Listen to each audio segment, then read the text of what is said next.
갈라디아서 3장 15절부터 우리가 말씀을 보시도록 하겠습니다. 15절에 보시면 형제들아 사람의 예대로 말하노니 사람의 언약이라도 정한 후에는 아무나 패하거나 더하거나 하지 못하느니라. 언약에 대해서요. 우리의 이 언약이라는 것은 하나님의 약속의 말씀을 이야기하는 거예요. 그리고 사람의 예대로 말한다라고 바울은 말합니다. 그렇다면 우리의 사람의 인간관계 속에서도 바로 이 약속에 대해서 충분히 우리가 이해할 수 있는 그런 일들이 있음을 나타내는 것이죠. 정한 후에는 패하지 못한다. 하물며 하나님의 말씀, 하나님의 언약이 어찌 우리들에게 변함이 있겠느냐. 하나님의 약속은 무궁하시며 꼭 실현이 되신다라는 것을 말씀하시는 거죠. 이 약속들은 이 언약에 지금 사도 바울이 얘기하려는 것이 바로 이 약속이에요. 무슨 약속이냐? 아브라함과 자손에게 말씀하신 것인데 여럿을 가리켜 그 자손이라 하지 아니하시고 오직 하나를 가리켜 내 자손이라 하셨으니 곧 그리스도라. 지난 시간에 제가 말씀드렸죠. 그 자손 할 때 단수로 표현이 되어 있다고. 그러니까 복수, 여러 사람을 얘기하는 게 아니고 한 사람을 얘기하는 거예요. 그래서 오직 하나를 가리켜 내 자손이라 하였으니 곧 그리스도라 라고 말합니다. 이 얘기 뭐냐면 창세기 12장에서 하나님께서 아브라함을 만나시죠. 아브라함에게 나타나셔서 이제 아브라함의 갈 길을 이야기하십니다. 그리고 너는 내 친척 본토 아비집을 떠나라 이렇게 말씀을 하셔요. 또 창세기 한번 우리가 그러면 15장을 한번 찾아보실까요? 12절부터 한번 보실까요? 해질 때 아브라함이 깊이 잠든 중에 캄캄함이 임함으로 심히 두려워하더니 우리들도 캄캄하면 겁이 나죠? 여호와께서 아브라함에게 이르시되 너는 정령이 알라 내 자손이 이방에서 객이 되어 그들을 섬기겠고 그들은 400년 동안 내 자손을 괴롭게 하리니 그 섬기는 나라를 내가 징치할지며 누가? 하나님께서. 그 후 내 자손이 큰 재물을 이끌고 나오리라. 너는 장수하다가 평안히 조상에게로 돌아가 장사될 것이요. 그 다음 16절 빨간 표에서요. 내 자손은 4대 만에 이 땅에 돌아오리니 이는 아모리 족속의 죄악이 아직 관영치 아니함이니라 하시더니 해가 져서 어두울 때 연기나는 풀무가 보이며 타는 횃불이 쪼갠 고기 사이로 지나더라. 지금 과거의 역사를 통해서 하나님께서 아브라함에게 어떤 약속을 하셨는가 그런 얘기를 하죠. 14절에 네가 섬기는 나라, 역사적으로는 애굽입니다. 그 나라를 하나님께서 징치하신다라고 얘기하세요. 또 네 자손이 큰 재물을 이끌고 나오더라. 그런데 정말 이스라엘 자손들이 큰 재물을 이끌고 나왔나요?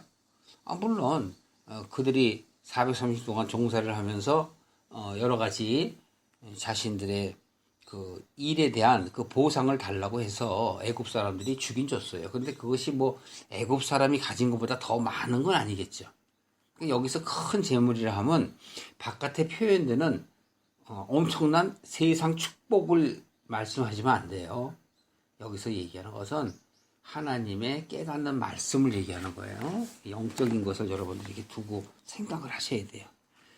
또 4대 만에 이 땅으로 돌아오리라 라는 것은 역사적으로 분명합니다. 그래서 430년 이후에 그들이 이제 출애굽을 하게 되죠. 근데 역사적이지. 영적으로 얘기하는 뭐냐면은 4대만이라는 건 내 삶 속에서의 인생 가운데 이런 여러 가지 그런 그 단계가 있어요. 단계. 여러분들이 하나님을 처음에 아는 거 그러면 1단계 벌써 여러분들이 지난 거예요. 2단계는 뭘까요? 세상과의 자기와의 싸움. 이게 2단계예요. 그리고 3단계, 4단계 이렇게 해서 결국은 내가 온전히 그리스도 안에 들어갈 때 그걸 4대 만해라라고 표현을 하는 거예요. 이 성경은 이렇게 바깥으로 이렇게 보면은 그냥 역사적인 그냥 한 사실이지만 영적으로 보면 우리에게 이루어지는 하나님의 말씀에 대해서 또 우리가 하나님을 알아가는 것에 대해서 이렇게 이야기하는 것이죠. 출애굽기 12장 40절 찾아보는데요. 이스라엘 자손이 애굽에 거주한 지 430년이라. 430년이 마치는 그날에 여호와의 군대가 다 애굽 땅에서 나왔은즉 이 밤은 그들을 애굽 땅에서 인도하여 내심을 인하여 여호와 앞에서 지킬 것이니 이는 여호와의 밤이니라. 이 때를 잘 보세요. 이스라엘의 자손이 대대로 지킬 것이라 라고 얘기합니다. 여러분, 이 밤이라는 것은 이것도 영적으로 여러분들이 보셔야 돼요. 내가 애굽의 가치, 세상의 가치를 쫓았을 때를 얘기하는 거예요. 그런데 그 세상을 쫓던 가치가 뭘로 바뀌는 거예요? 여호와의 밤으로 바뀌는 거예요. 그러니까 여호와의 것으로 바뀌는 거예요. 마치 옛사람이 새사람이 되는 걸 얘기하고 옛 생각에서 이제는 새 생각인 바뀐 나 자신을 얘기하는 거예요. 그게 언제? 430년이 마치는 그날에. 여러분, 이것이 약속이란 말이에요. 약속이라는 건 하나님께서 너와 내 자손에게 편만한 복을 주겠다라고 하시는 이 땅의 세상의 그런 복이 아니라 내가 하나님께 돌아가는 걸 얘기하는 거예요. 나의 밤이 하나님의 밤이 돼야 돼요. 그것은 뭐냐면 오직 그리스도를 얘기하는 거예요. 나의 밤이라는 건 나의 어두움을 이야기하는데 나의 어두움을 하나님께서 다 받아주시는 걸 얘기하는 거예요. 누구를 통하여? 예수 그리스도를 통하여. 그래서 예수 그리스도가 저주를 받는 거예요. 하늘에 계신 분이 땅으로 오셔서 고통과 고난을 받으시고 우리를 위하여 십자가의 화목제물, 속죄제물이 되시고 돌아가시고 하나님께 돌아가는 그 메시아적 선택을 예수가 하셨단 말이에요. 그래서 예수가 그리스도 되신 것을 우리가 믿는 것, 즉 예수님이 구원자이신 것을 믿는 것이 바로 복음이라는 것이죠. 자, 오늘도 이렇게 하나님께서는 바울을 통하여 우리에게 깨닫게 하시는 거예요. 하나님의 언약은 무엇을 위해서 우리에게 주시는 것인가? 바로 나의 밤을 하나님께서 온전히 받으신다라는 것을 이야기해요. 그러면 하나님께서 받으시려면 어떻게 해야 받으실까요? 내가 출애굽을 해야 되는 거예요. 출애굽을 하지 않으면 바뀌지가 않죠. 그렇기 때문에 이 방법에 대해서는 우리가 로마서 4장 한번 보실까요? 로마서 4장 13절 한번 보세요. 아브라함이나 그 후손에게 세상의 후사가 되리라고 하신 이 언약은 율법으로 말미암은 것이 아니요 오직 믿음의 의로 말미암은 것이니라. 뭘로 말미암았다고요? 믿음의 의. 하나님을 믿는 그 믿음이 하나님은 의라고 생각하시는 거예요. 율법은 14절이요. 만일 율법에 속한 자들이 후사이면 믿음은 헛것이 되고 약속은 폐하여졌느니라. 보십시오. 그 율법은 이미 아브라함 시대 때 있던 율법은 아니죠. 그 이전에도 하나님께서 약속은 하셨으나 율법으로 준 것은 언제부터 생긴 거죠? 출애굽 때 생긴 거잖아요. 모세 이후에. 그래서 430년 후에 생긴 율법이라는 표현을 하는 것이죠. 그런데 보십시오. 율법에 속한 자들이 후사이면 믿음은 헛것이요 약속은 폐하여졌느라. 그러면 약속은 언제를 얘기하시는 거예요? 아브라함에게 주신, 즉 13절에 주신 거잖아요. 아브라함에게 너는 믿음의 조상이 될 것이다 그랬잖아요. 믿음의 근원이 될 것이다. 복의 근원이 될 것이다 얘기했잖아요. 믿음의 근원, 복의 근원은 바로 하나님의 사람을 이야기하는 거잖아요. 그래서 바로 그 언약은 율법으로 된 것이 아니다라고 13절에 말하는 거예요. 무엇으로? 믿음으로. 그래서 아브라함이 자기는 어디로 갈지 모르지만 하나님께서 가라 하니까 그것을 믿고 갔단 말이에요. 그걸 하나님은 의로 여기셨다고요. 그런데 오늘날에 즉 이 시대에 바울이 갈라디아 교인들에게 이야기하는 그 지방의 사람들에게 말하고 있는 그때에 유대인들이 그들을 꾀기 시작했단 말이에요. 믿음도 좋지만 행함이 있어야 된다. 그 행함은 바로 율법을 얘기하는 거예요. 이들이 얘기하는 것. 믿음으로 인한 그 행함이 아니라 율법을 강조하는 거예요. 할례라든가 제사라든가 이런 것들을 자꾸 강조를 하게 되는 거예요. 그러나 성경에는 분명하게도 이렇게 사도 바울은 우리에게 이야기하고 있지 않습니까? 율법이 구원한다면 율법을 너희들이 온전히 지켜야 될 것이다 라는 걸 얘기해요. 그러나 율법은 지킬 자가 없다라는 것을 이야기해요. 그래서 율법에 속한 자들이 후사라면 믿음은 헛것이다. 안 된다는 거죠. 아니라는 거예요. 사도 바울은 오직 믿음만이 약속이다 이렇게 얘기하는 거예요. 그래서 15절에도 보시면은 약속이 폐해졌다 그래놓고 율법은 뭐 어떻게 된다고요? 진노를 이루게 된다. 율법이 없는 곳에는 봉함도 없느니라. 그러므로 후사가 되는 이것이 은혜에 속하기 위하여 믿음으로 되나니. 자, 보세요. 은혜에 속하려면 어떻게 된다고요? 믿음으로 된다고 얘기하면서 이는 그 약속을 그 모든 후손에게 굳게 하려 하심이라.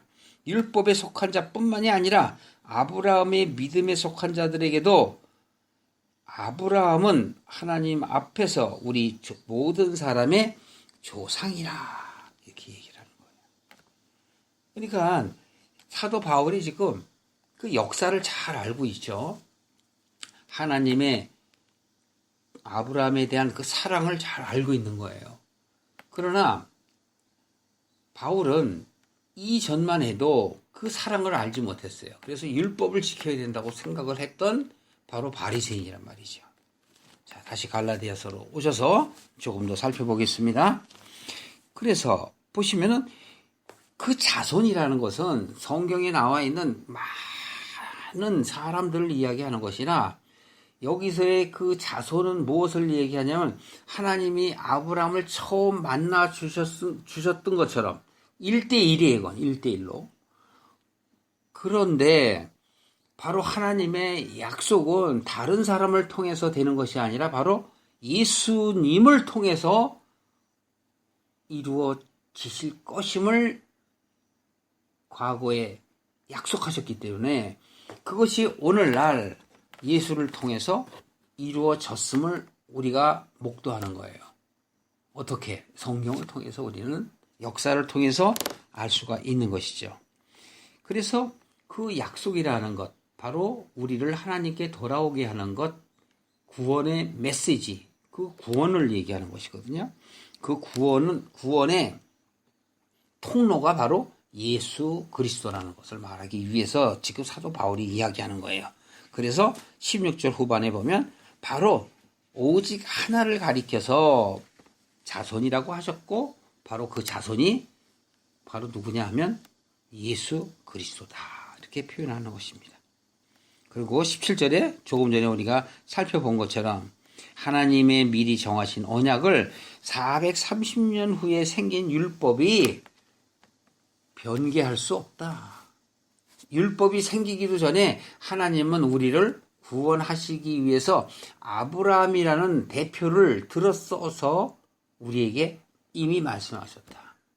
아마도 사도 바울은 아담까지는 생각을 미처 못한 것 같아요. 그러니까 아브라함에 미쳐서 아브라함으로 인하여 우리가 바로 복을 받을 수 있을 것이라고 생각했던 것 같습니다. 자, 18절 이하에 보시면 만일 그 유업이 율법에서 난 것이면 약속에서 난 것이 아니리라. 그러나 하나님이 그 약속으로 말미암아 아브라함에게 은혜로 주신 것이다. 뭘로 줘요? 은혜. 구원은 은혜예요, 여러분. 내가 뭘 잘해서 얻는 게 아니에요. 내가 무엇을 지켜서 얻는 게 아니고 내가 무엇을 행해서 구원이 일어나는 게 아닙니다, 여러분. 무엇으로 된다고요? 은혜로, 은혜. 에베소서 2장 8절에 보면은 그리스도의 은혜와 믿음으로 바로 구원을 받는다 그래요. 그것이 바로 선물이다. 에베소서 2장 1절 이하에 보면은 죽은 자에 대해서 쭉 이야기를 하잖아요. 그러면서 산 자를 이야기할 때 바로 뭐냐? 그리스도의 은혜를 받은 자다. 이렇게 얘기하는 것이거든요. 그럼 죽은 자는 뭐라고 그랬죠? 제가 바로 자기의 욕심, 정욕에 따라 사는 삶을이라고 그랬죠. 기억이 잘 안 나시나 보네. 에베소서 한번 볼게요. 그럼. 바로 뒤에 있으니까 에베소서 2장 1절 보세요. 너희의 허물과 죄로 죽었던 너희를 살리셨도다 그러잖아요. 너희가 이 세상 풍속을 쫓고 공중 권세 잡은 자를 따랐다. 하나님에게 불순종했다. 왜? 너희 마음 안에 역사하는 그 사단의 영이 너희를 욕심을 따라 지내게 되었다. 육체와 마음이 원하는 것을 따라서 살게 했다. 오늘날의 크리스천들, 아니 여러분 자신을 돌아보세요. 나는 여기에 포함되지 않는가? 나는 육체에 마음이 원하는 것에 쫓아가는 삶을 살지는 않았나? 생각해 보실 필요가 있지 않습니까? 그러나 하나님께서는 2장 8절 이하에 보면 그 은혜를 인하여 믿음으로 말미암아 구원을 얻었다. 이것은 내가 무엇을 해서 그런 것이 아니라 하나님의 선물이다. 9절에 행위에서 나는 것이 아니니 이는 누구든지 자랑치 못하게 하려 합니다. 이건 사도 바울의 말이겠죠. 이것은 바로 그런 거예요. 내가 무엇을 해서 구원을 얻은 것이 아니라 하나님의 은혜로 말미암아 구원을 받은 것이다 라는 것을 강조하기 위해서 이런 말을 하는 거죠. 우리는 그의 만드신 바라 그리스도 예수 안에서 무엇을 위하여? 선한 일을 위하여 지으심을 받은 자니 이 일은 하나님이 전에 예비하사 미리 준비하셔서 우리로 그 가운데 행하게 하려 합니다. 다 지금 제가 전한 말씀을 여러분이 다 듣고도 다시 요 10절에 올무가 되면 안 돼요. 그 가운데서 행하게 하려 함이라. 선한 일을 위하여 함이라. 잘못 해석을 하면은 들으나 마나가 되는 거예요. 선한 일은 뭐라 그랬죠, 여러분? 하나님을 아는 것. 그게 선한 일이란 말이에요. 베드로전서 3장 21절에 가면 세례는 뭐라고 그러죠? 세례라는 것은 육체의 더러운 것, 즉 내가 어둠 속에서 살고 있는 것, 그것을 없애버리는 게 아니다. 바로 뭐라고 그래요? 너희들의 양심이 회복되었고 하나님을 찾아가는 거다 그러잖아요. 이 하나님의 뜻을 알아가는 게 그게 바로 복이란 말이에요. 그런 걸 다른 말로 얘기하면 세례라고 표현도 하는 거예요. 그러니까 너희는 마음에 할례를 하라. 응? 네 마음 거주게 하라 그러잖아요. 속에다 하라는 얘기죠. 바깥에다 하라는 얘기가 아니죠. 선한 일은 뭐예요? 하나님의 뜻을 알기 위해서 살아가는 삶. 어떻게 살아가야 될까요? 또 보십시오. 이 일은 미리 준비하셨다는 거예요. 그리고 우리가 그렇게 사는 것을 하나님이 원하신다는 거예요. 내가 무엇을 행하는 게 아닙니다. 교회에서 이렇게 사세요, 저렇게 사세요 말을 많이 합니다. 그렇게 하는 게 아니고 내 생각이 바뀌는 걸 얘기해요. 에베소서 2장에 있는 것처럼 허물과 죄로 죽었던 내가, 나의 육체의 욕심을 따라 살던 내가, 마음이 원하는 대로 살아가던 내가, 그 가치관이 무너져야 돼요. 그것이 바로 사람들이 40년, 50년 동안 쌓아놓은 성전이에요. 그게 돌 위에 하나도 남지 않아야 되는 거예요. 그러면 누가 세우시요? 내가 세우는 게 아니에요. 하나님께서, 예수님께서 사흘 만에 다시 살리시리라, 다시 세우리라 그러잖아요. 살리는 게 세우는 거라니까. 옛 예루살렘 성이 무너지고 새 예루살렘 성이 되어야 한다는 것을 성경은 사도 바울을 통하여 말하고 있거든요. 우리가 그것을 잘 생각해 보시면 좋겠습니다. 그 이유는 여러분들이 쭉 읽어보시면 돼요. 너희가 예전에는 그렇지 않았는데 이제는 복음을 알고 너희들이 바뀌는구나. 너희들의 생각이 바뀌는구나. 그거를 새 사람이라고 그런다 하는 얘기가 그 뒤에 쭉 나오는 거예요. 하나님께서는 우리를 구원하시려고 돌아오게 하시려고 오늘도 우리와 함께 하는 거죠. 우리가 깨닫지 못할 뿐이죠. 자, 다시 갈라디아서로 여러분 와보세요. 그런즉 율법은 무엇이냐? 범법함을 인하여 더한 것이라. 천사들로 말미암아 중보의 손을 빌어 베푸신 것인데 약속하신 자손이 오기까지 있을 것이라. 지금 사도 바울은 계속 지금 예수님을 얘기하죠.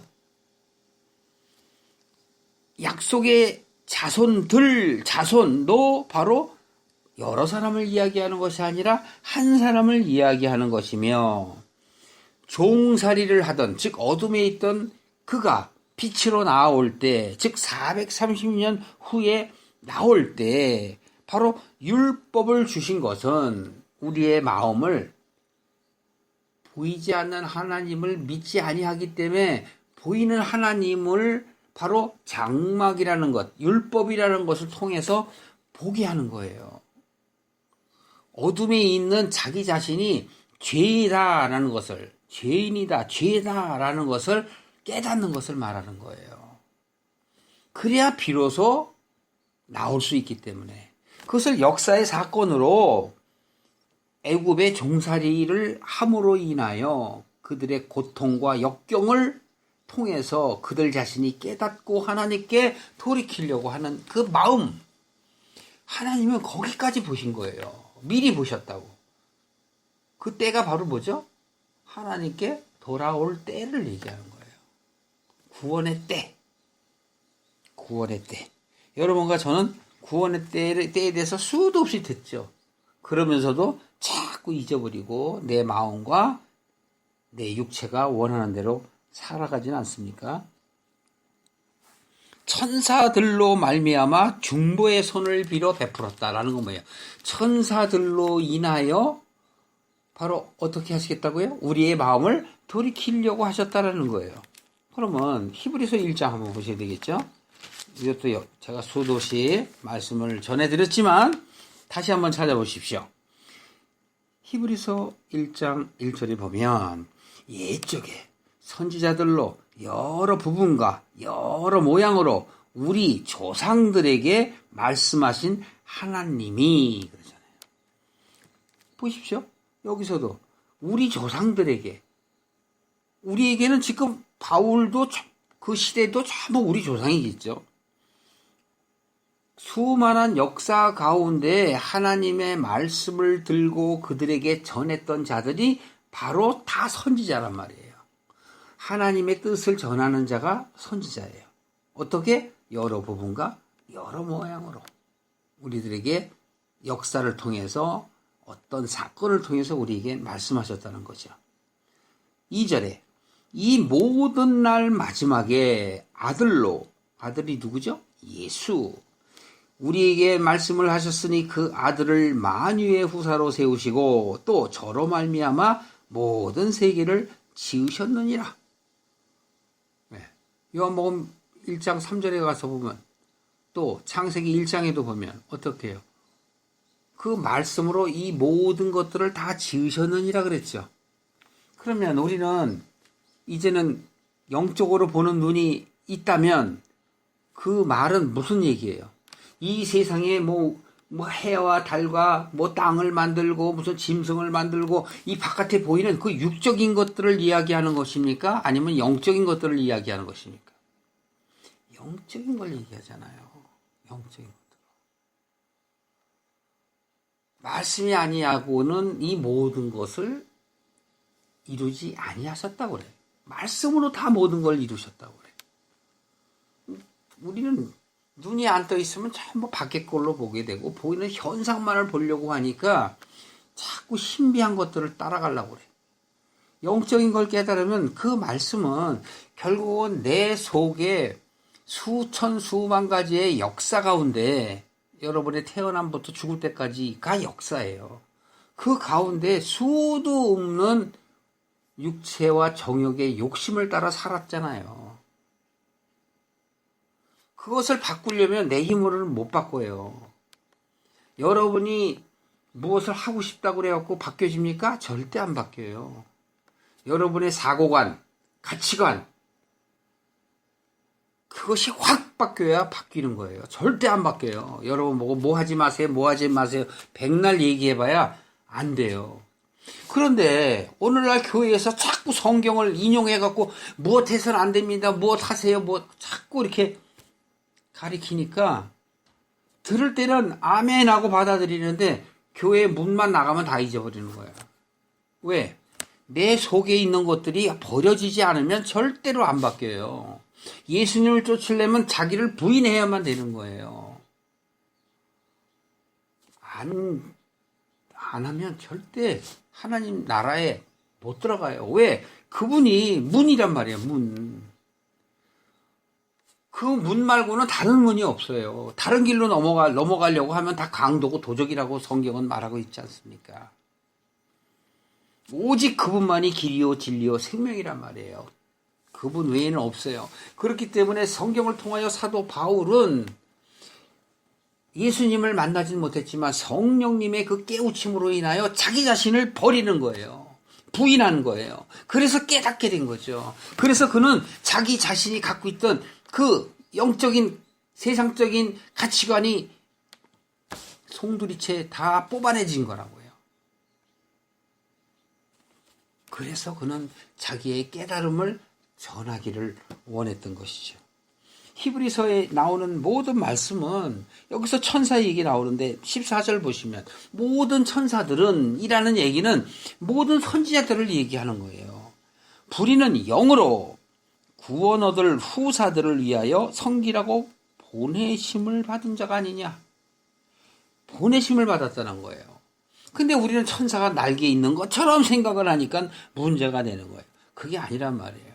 사람의 모습으로 왔어도 그 안에는 하나님의 영이 들어있기 때문에 바로 하나님이 후사들, 즉 그들을 통하여 깨닫기를 바라는 거예요. 그래서 후사를 위하여 섬기라고 보냈다. 이해하셔요, 여러분? 네. 논리로 제가 얘기하는 게 아니란 말이에요. 하나님의 말씀이란 말이에요.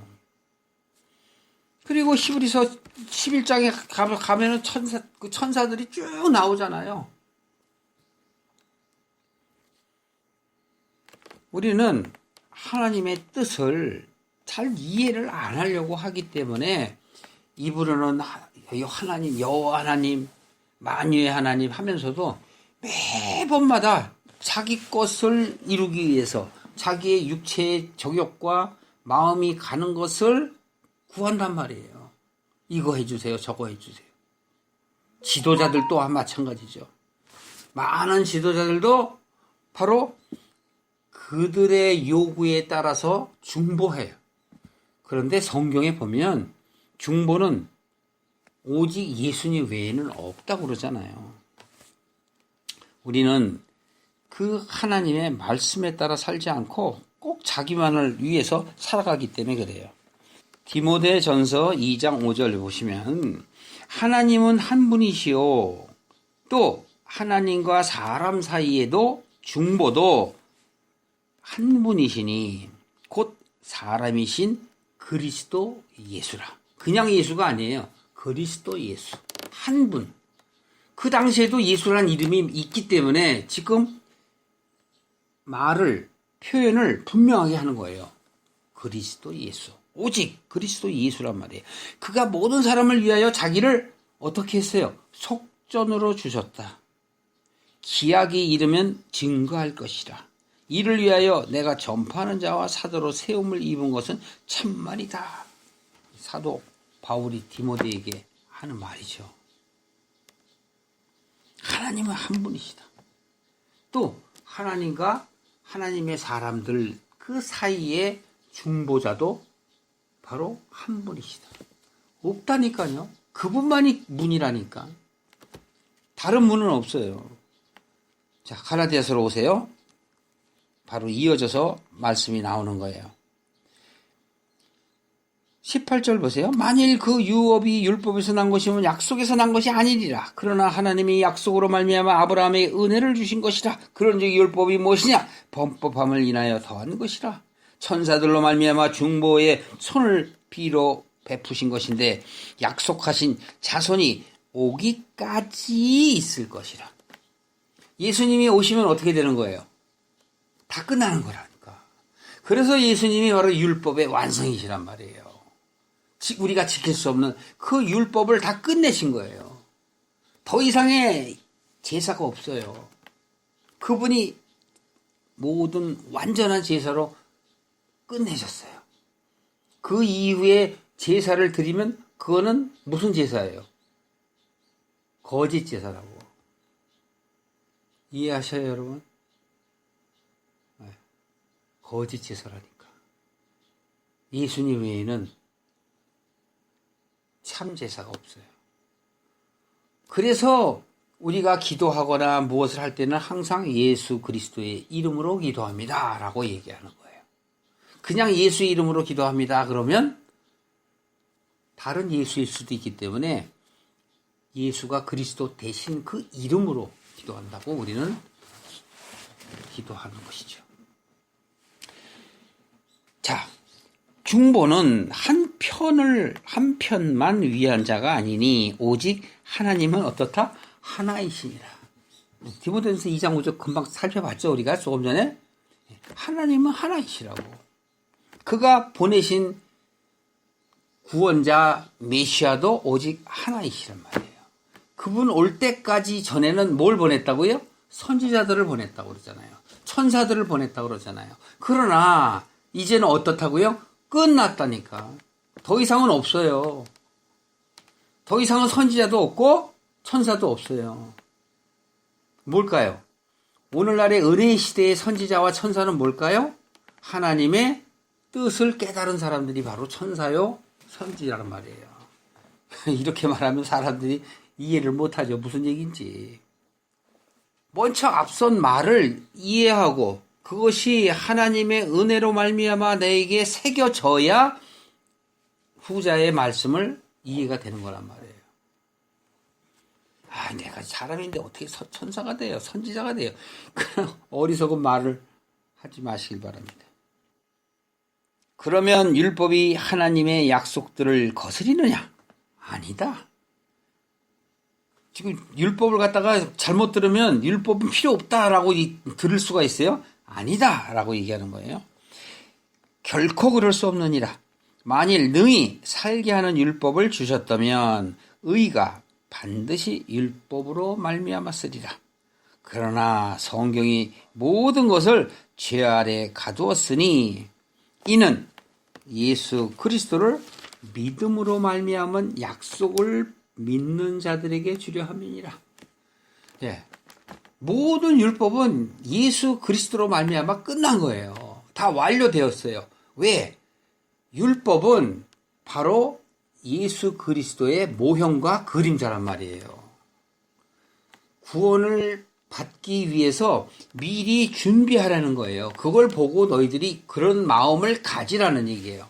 뭘 가지라고요? 그런 마음을 가지라.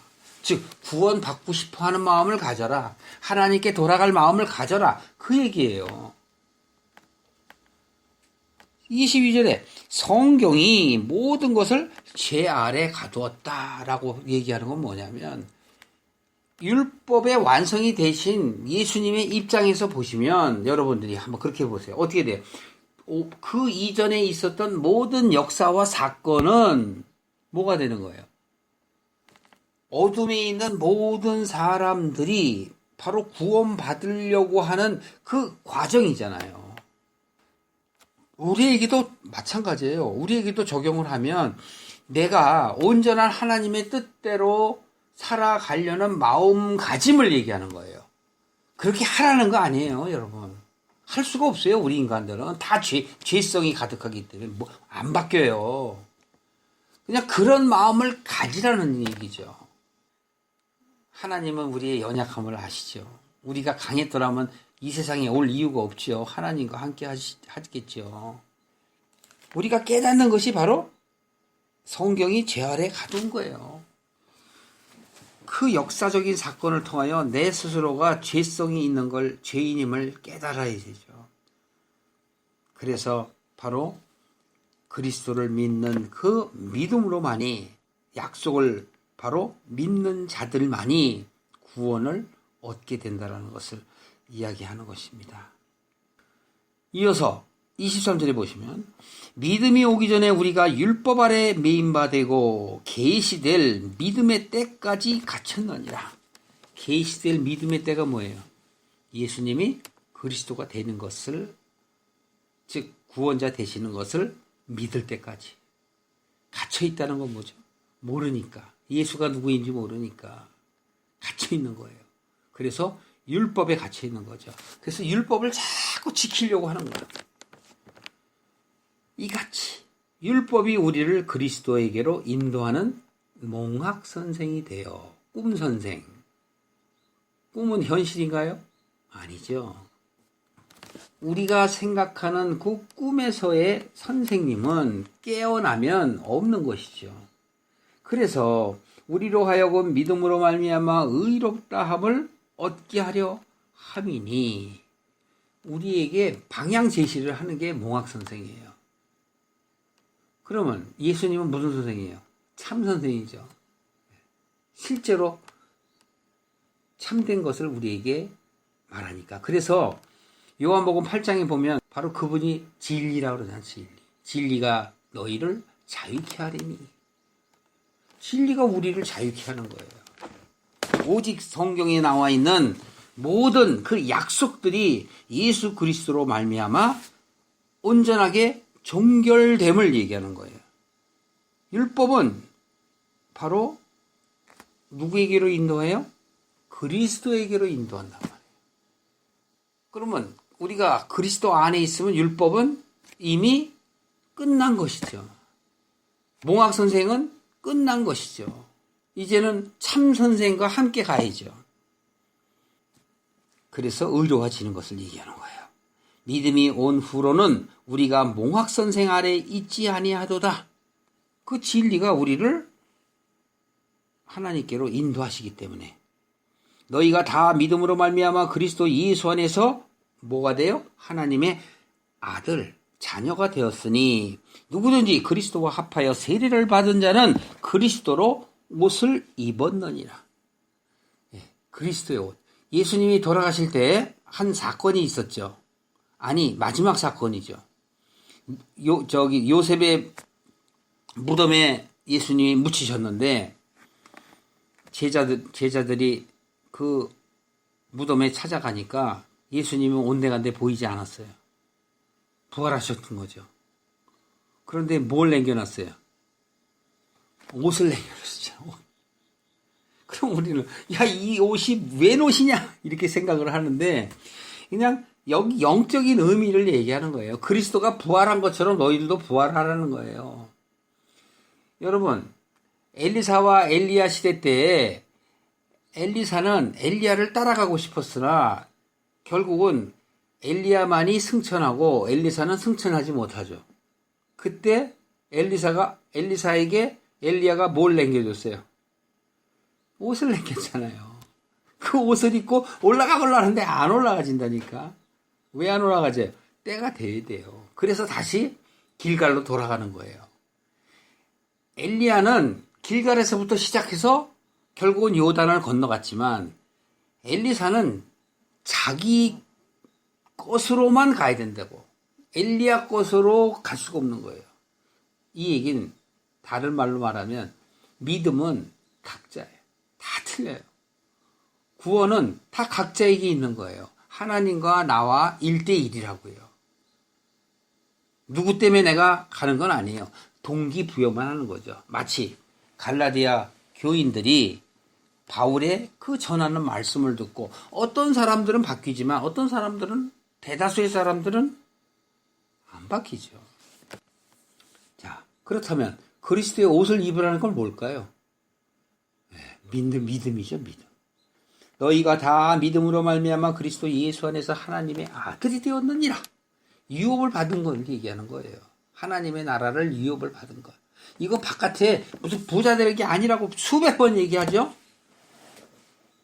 너희는 유대인이나 헬라인이나 종이나 자주자나 남자나 여자 없이 다 그리스도 예수 안에서 뭐라고요? 하나이니라. 하나. 이것은 하나님과 나와 하나예요. 여러분, 함께 하늘나라 손 붙잡고 올라갑시다, 휴거합시다 라고 얘기하는 건 다 가짜예요. 그건 비성경적이라고. 다 1대1이에요, 1대1. 권사님이 하늘나라에 가시고, 집사님이 하늘나라에 가시고, 그러면 우리 가족 한꺼번에 다 같이 가겠습니다. 손 붙잡고 가고 싶어요. 그런다고 가지나요? 아니요, 절대 못 가져요. 누구는 가나 누구는 못 간다니까. 구원은 엄한 거예요. 우리 인간들이 생각하는 그런 구원이 아니라는 것입니다. 온전히 내 형제나 내 부모와 관련된 것이 아니라 나와 하나님과의 문제란 말이에요. 여러분과 하나님 1대1의 문제라는 것을 여러분들이 꼭 아시길 바라요. 그래서 그리스도와 합하여 세례를 받은 자는 그리스도의 옷을 입었느니라. 여기서도 세례를 오해하면 안 되죠. 이건 제가 아까 베드로전서 3장 21절 말씀드린 것처럼 하나님을 찾아가는 걸 얘기하는 거예요. 너희는 유대인이나 헬라인이나 종이나 자유자나 남자나 여자 다 그리스도 안에서 하나란다. 하나. 너희가 그리스도께 속했다면 아브라함의 자손이요 약속대로 유업을 이을 자니라. 아까 얘기한 거 조금 다른 것 같죠? 아니요. 똑같은 거예요. 왜? 바로 오직 예수 그리스도만이 아브라함의 자손이라 했잖아요. 그럼 내가 예수 그리스도와 합하면 나 또한 아브라함의 자손이 되는 것이고 구원을 받는 모든 하나님의 사람들처럼 나 또한 하나님의 사람이 되어 구원받는 것이에요. 우리는 그 하나님의 뜻을 모르며 4장 1절 보세요. 사도 바울이 잘 이해를 못할 것 같으니까 내가 말한다. 또 말한다. 유업을 이을 자가 모든 것의 주인이나 어렸을 동안에는 종과 다름이 없다. 그러니까 저는 종입니다 하는 거는 어린아이예요. 목사님들 톡 하면 나는 주의 종이요 그런데 종도 안 되는 사람들이 자기 종이래. 우리는 종이 돼서는 안 돼요. 2절 보세요. 그 아버지의 정한 때까지 후견인과 청지기 아래 있나니 이와 같이 우리도 어렸을 때 이 세상 초등학문 아래 있어서 뭐 했다고요? 종노릇하였다. 무슨 얘기인지 아시죠? 그러니까 종이 돼서는 안 돼요. 아들이 돼야 된다니까. 때가 참에 하나님이 그 아들을 보내사 여자에게서 나게 하시고 율법 아래 나게 하신 것은 율법 아래 있는 자들을 어떻게 하기 위해서? 속량하시려고. 우리로 아들의 명분을 얻게 하려 하심이라. 그러니까 우리가 율법 아래 있으면 우리는 종이란 말이에요. 종은 하나님의 나라를 유업을 못 받아요. 주인의 그 가업을 잊지 못해요. 누가 이어요?